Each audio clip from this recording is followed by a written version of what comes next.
Ito ang balita ngayon, trending at pinag-uusapan ngayon sa mundo ng social media. Ang di umanay balitang tila tunay talaga na ang lahat ay may hangganan at kahit kailan hindi mananaigang kasamaan laban sa kabutihan at sadyang hindi magpapatalo ang katotohanan laban sa kasinungalingan. Mukhang sunod-sunod na talaga ang malaking good news sa mga Duterte, lalong-lalo na kay Tatay Digong na siyang tunay na minahal ng taong bayan. Matapos ang malawakang prayer rally all over the world para sa dating Pangulo na si Rodrigo Roa Duterte. Ilang buwan na paghihintay ng taong bayan ay ito na ang malaking magandang balita na pinakaantay ng lahat na tila siyang gigimbal sa lahat ng kumakalaban at walang katapusang bumabatikos sa mga Duterte, lalong-lalo na ang mga taong nasa likod ng di umano'y sa pilitang pagpapadala sa dating Pangulo sa The Hague, Netherlands para litisin sa dayuhang hukuman. Gobyerno nga ni Marcos Jr. tiyak na iiyak di umano dahil dating Pangulong Rodrigo Duterte tila sa wakas lalaya na. Gaano kaya ito katotoo mga kababayan?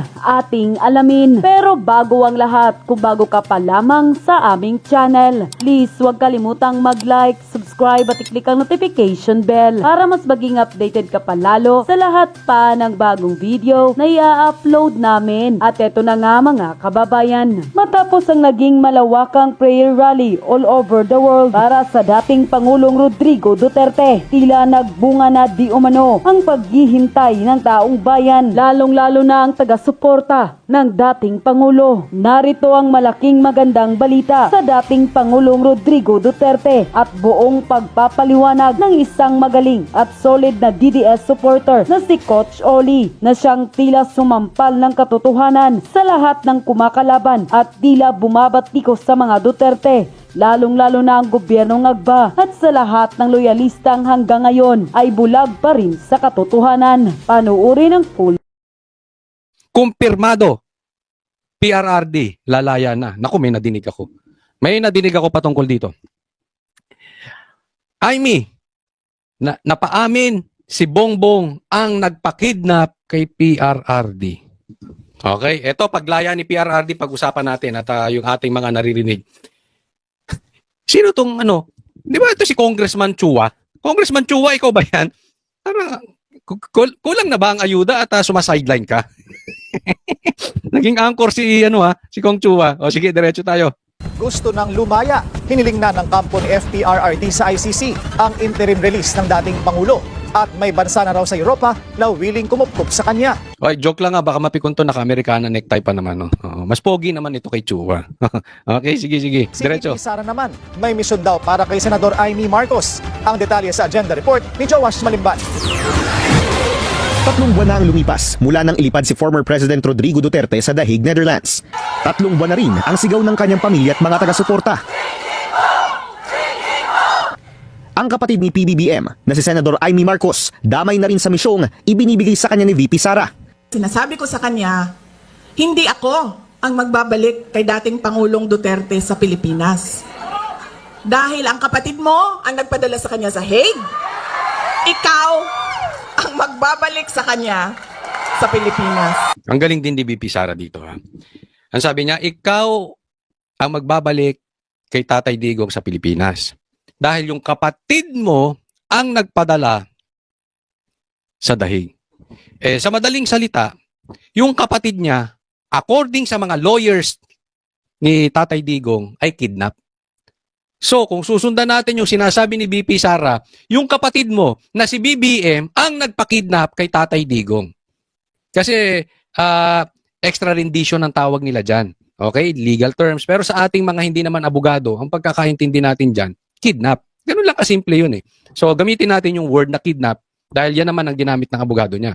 Okay? Para sa ating hindi mga abogado. Ito ay mistulang, ang ganda ng pagkadiskarte ni Sara dito. Kasi to si Aimee, sama pa rin ng sama. At yan ang sinasabi ni VP Sara. So, impliedly, kahit indirectly, inaamin ni Aimee na oo, kapatid ko nga ang nagpakidnap, si BBM nga ang nagpakidnap kay Tatay Digong. Ang galing ng strategy na yon. Kaya lang eto naman, Yung mga Iminatics naman, tuwang-tuwa, palakpakan sila. Ohoy, kasama, 'di ba? Papansin nyo yung mga Imina. O kita nyo, kasama ni BP Sara, si Aimee. O kayo mga banateros, hindi talaga kayo mga Duterte. Hindi talaga kayo DDS. Ganyan, minura kami dati, 'di ba? Hindi namin sinunod si BP Sara dahil ayaw namin kay Bongbong. Minumura kami dati. Napatunayan namin kami tama at silang nabudol. Marami na rin jumoin sa amin. Ngayon wala na silang mabudol. Wala. Iba yung panahon ni Marcos. Nakabudol sila. Pero ito talagang original na budol. Hindi si Aimee ha. Ay, hindi si BP Sara, si Aimee. Kaya wala na nakikinig. Pero meron pa rin mga Iminatics, especially may mga trolls. Pag tingnan nyo dyan, walang mga muka. Yung iba naman, na talagang nabudol. Kaya tuwan-tuwa sila na binabanggit-banggit siya parati ni BP Sara. O, dudugtungan pa natin, marami pa silang kinatutuwa. Yung mga genius dyan, na Iminatics, ay tuwan-tuwa. Kaya dala-dala ko yan siya. Kahit saan. Para siyang naka-hostage. Bibitawan ko lang yan siya kapag si dating Pangulong Duterte ay nabalik na sa Davao City. Hindi na mababalik. Kung ang inaasahan mo, Aimee, ang magbabalik sa tatay mo sa Davao, ay BP Sara, kung ang inaasahan mo, ang magbabalik sa tatay mo sa Davao ay si Aimee, hindi niya na ibabalik yun. Bakit? Gusto niya hostage siya eh. Gusto niya anino mo siya. Gusto niyan sama ng sama. So sabi mo, hindi mo siya bibitawan hanggat bumalik sa Davao ang tatay mo. May balik niya. Hindi niya ibabalik yan para lagi mo siyang kasama. But let's be honest. Aimee will not win apart from you. Wala ang suporta ng Duterte dyan. Not even your father. Kaya nga kung sasabihan nyo kami na hindi kami DDS barateros dahil hindi kami naniniwala kay BP Sara, dahil ayaw namin kay Aimee, ibig mong sabihin si Tatay Digong hindi DDS? Si Baste hindi DDS? Hindi binoto yan hindi Baste. Si Tatay Digong hindi nga inendorso yan, iba inendorso. So Tatay Digong hindi DDS? Pal lang talaga yan si Aimee. Mahina, hindi mananalo yan. Meron ang ginawang survey si Banat Bay. Anong gusto nila? Sara Go? O Sara Aimee? Iniwang milya-milya. Ilang percent lang yung may gusto kay Aimee. Hoy, kayong mga binabayaran dyan. Kayong mga Iminatics, galing-galingan nyo pagpo-promote, hindi tumataas si Aimee. Nananahimit si Bongo, binabanatan nyo. Pero siya pa rin ang gusto ng Sara Go. Pero gusto nyo malaman sino gusto ni Sara? Hindi ko alam. At kung may alam ako, hindi ko sasabihin. Tuloy tayo. Basta kami, ako, tumatawa lang ako sa sideline. I see the plan. May bolang kristal. Opisyal nang nagsumite ng urgent request for interim release ang kampo ni FPRRD sa ICC. Base ito sa 4 na grounds. Hindi raw flight risk ang dating Pangulo. Hindi daw flight risk ang Pangulo. Hindi naman. Hindi tatakbo yan. Ang tanda-tanda na saan pupunta yan. Di ba? Hindi yan basta biglang tatago. Hindi na makakatago si PRRD. At wala itong balak takasan ang kanyang kaso. Sinabi niya naman yan, di ba? Ilang beses. Haharapin niya ICC. Talaga namang hinarap niya. Ikalawa, hindi raw ilalagay ni Duterte ang investigasyon o sino mang sangkot dito sa kapanganiban.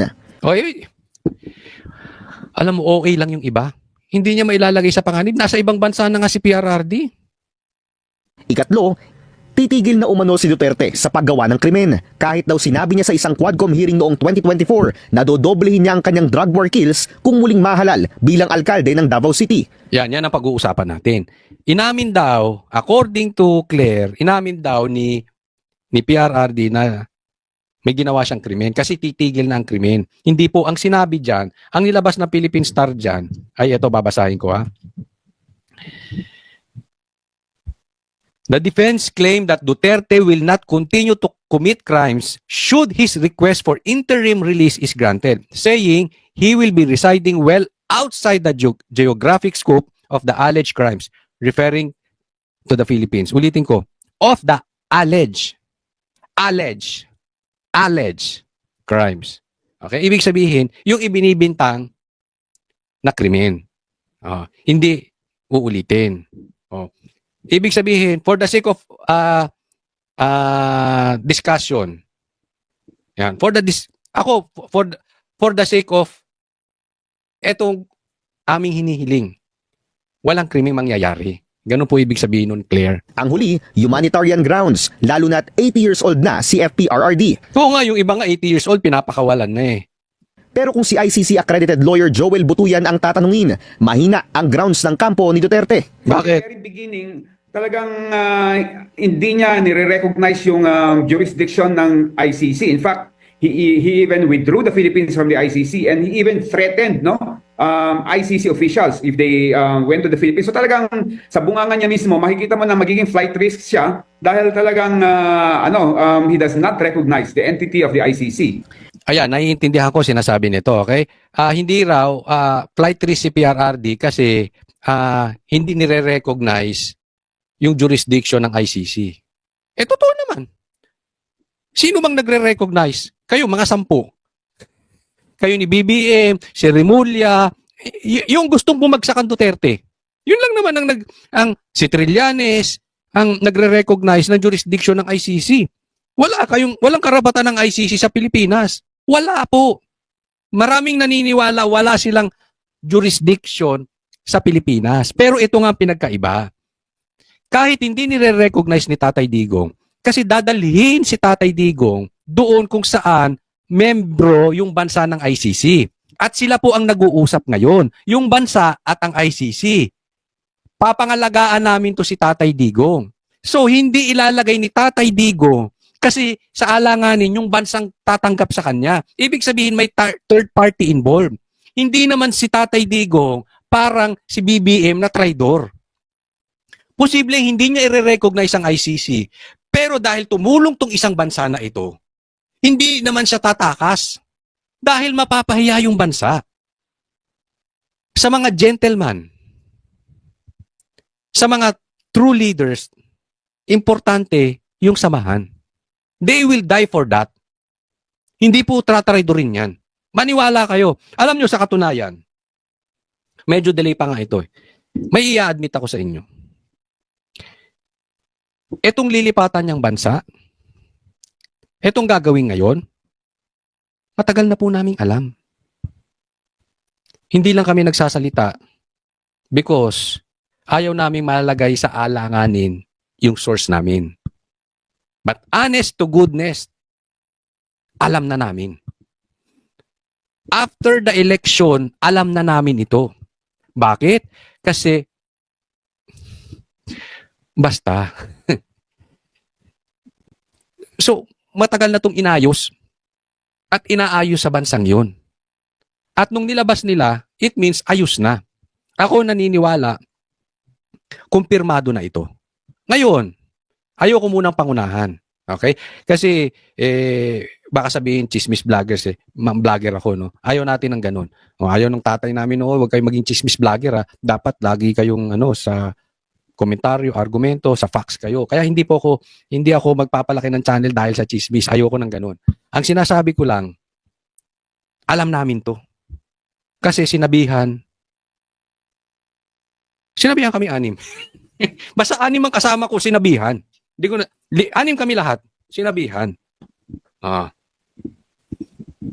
Kaya dyan yung malalaman na ako at saka yung 5 pang sinabihan, hindi bida-bida. Hindi namin nilabas. Okay? So hindi tatakas yan. Maniwala kayo. Ginagamit nyo lang yung sitwasyon na yan.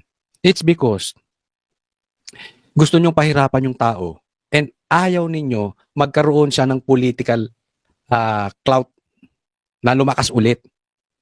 Pero sa katunayan, lalong lumalakas nga eh. Recognize the entity of the ICC.